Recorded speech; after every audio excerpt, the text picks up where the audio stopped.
All right, we're back. Topic 2. So I've got the audio dialed in, had some issues, but here we go, we're back. Anyways, let's just jump into the second topic. So the second topic comes from a lesson that my mom actually taught me when I was younger. And I don't know if it's a lesson, but it's more of a phrase that my mom talked about when my brothers and I were growing up. And it was this phrase, I don't know where she got it from, but it said, "I choose to be a winner, winners never quit."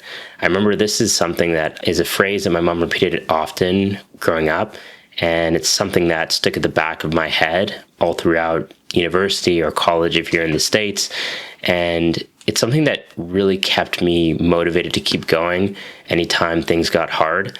I think it's really easy to give up when times get hard, but I think part of life and the biggest areas that I've actually seen growth is actually from when I've been able to push past my limits. So I'll give you an example. Recently, I ended up running my first half marathon in April, and leading up to, and the time that I actually got was 2 hours, 4 minutes.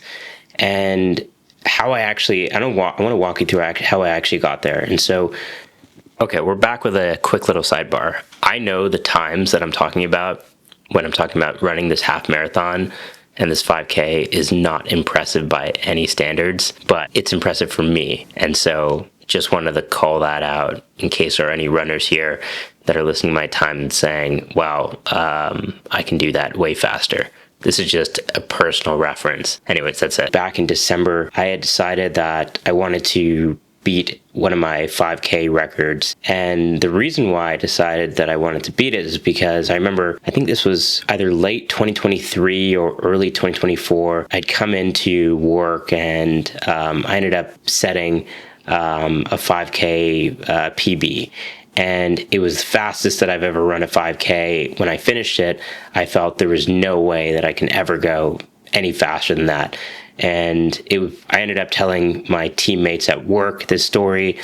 And right away, my manager at the time, he told me right away without hesitation, he said, you can absolutely beat that.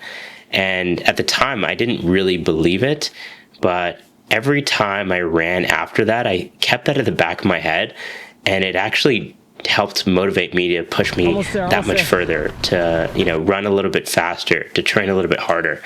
And the reason why I mention this story is because it's part of what I've realized in life as I get older, is that the value in having the right people around you can make a massive difference in your life. For me, it's people like my mom, who's motivated me ever since I was young, and even teachers, which I have a ton of stories about, which I'll get into in other videos.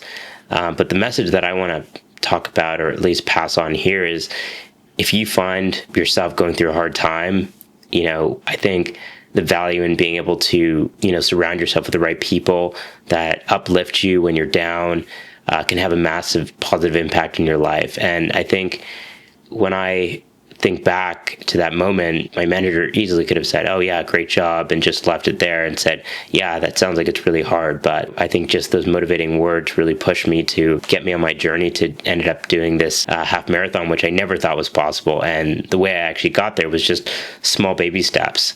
I initially wanted to set out a goal of doing a faster 5K. And I ended up, training and increasing the amount that I was actually running every week. And I ended up bringing my time down from 3 hours is when I first did it. And then I got it down to 2 hours and 44 minutes. And I remember when I was lining up at the half marathon, they had these little flags where, people will actually pace you. And I saw a sign that said 2 hours and 30 minutes, which initially I was going to get behind that group and run and finish in 2 hours and 30 minutes, which would have been amazing for me. It would have been 15 minutes faster than my best time that I've got in training, which was 2 hours and 44 minutes.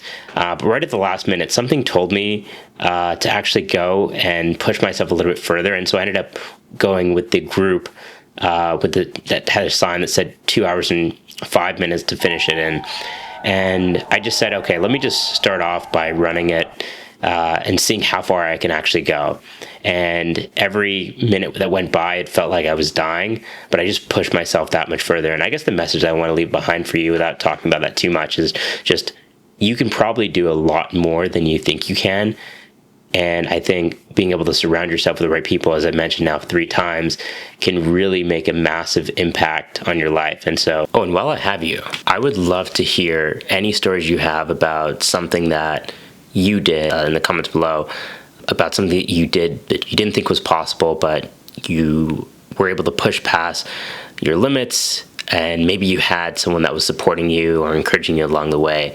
Because I really want to just build a community of people that uplift each other and support each other along the way. And so, yeah, I would love to hear from you. That's all I have for today. I'll talk to you guys in the next video. Come on, Steph. Come on, Steph.